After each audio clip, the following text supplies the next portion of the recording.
Amaphupho ngekhaya. Baningi babuze ngendlela ehlukene. Ngicela uphuthume ku-YouTube uzofica-ke ividiyo noma amavidiyo ahlukahlukene ngichaza kabanzi ngekhaya. Ukuphupha ushayela uqoqa izibi egcekeni. Lokho kusho ukuthi-ke kuzomela uchele uphinde libethelwe nekhaya. Okanye kuyenzeka-ke uphupha ubiya isibaya engadi ijalidi. Isibaya-ke kusho ukuthi kudingeka-ke ubethele ikhaya.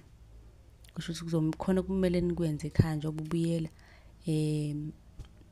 uyabiyela ngabe wenza isibaya kusho ukuthi kudinga ukuthi-ke kube khona ukubethela okwenziwayo ekhaya. Sonke siyakwazi-ke ukubethela. Uma kuthi-ke uyadinga ukuthi-ke ngikuxhumanise nomkhulu uzokusiza ngokubethela ekhaya, ungasibhalela-ke ku-inbox ngizobe sengikuxhumanisa naye. Uma unombuzo ubuze ku-comment ucele inamba ku-inbox esizokuchazela kuyo amaphupho ka-WhatsApp, usubscribe na ku-YouTube.